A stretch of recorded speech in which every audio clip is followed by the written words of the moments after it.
La langouste, ou Palinuridae, de la famille des crustacés décapodes, ne connaît pas l'orgasme. En effet, bien qu'elle sache se propulser d'avant en arrière par de violentes contractions de l'abdomen, la langouste ne connaît pas la contraction des extrémités et des longs sommeils tranquilles. J'ai croisé l'autre jour une belle langouste au supermarché. Je lui ai demandé « Et ton orgasme ?» Elle m'a dit qu'elle était allée racler les fonds de l'océan sur des sons avec des grosses basses. Puis là, elle avait rencontré plein de gens. Puis elle avait cherché dans tous leurs yeux une approbation. Puis là, elle avait vu un crabe. Il avait fait « Elle avait fait « Quoi Je suis pas comme ça, moi !»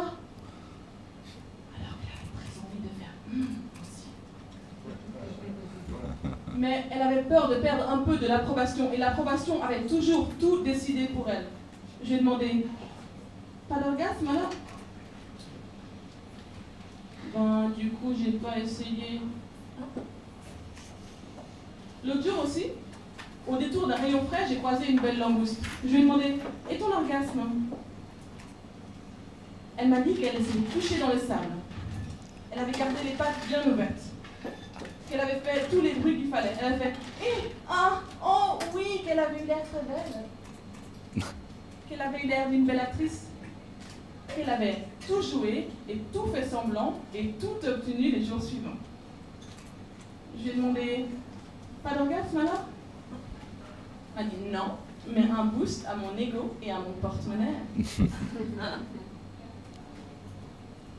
Aussi, quand je suis arrivée à la caisse du magasin, j'ai croisé une langouste.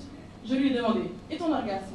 Elle m'a dit qu'elle avait une bonne situation, un mari aimant, un travail, une famille, que je n'étais personne pour lui demander ça, qu'elle avait perdu sa carapace avec son mari, qu'on ne parlait pas de ce genre de choses, qu'elle planifiait des vacances et avait acheté une voiture en leasing. Et d'ailleurs, oui, le jardinier était très gentil, mais elle n'aimait pas mes sous-entendus. J'ai dit « Ok, Brigitte. »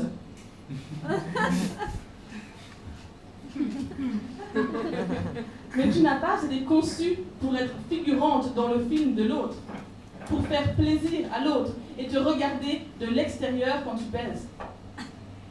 Tu es là pour prendre ta vie en main, pour prendre en main ton cul.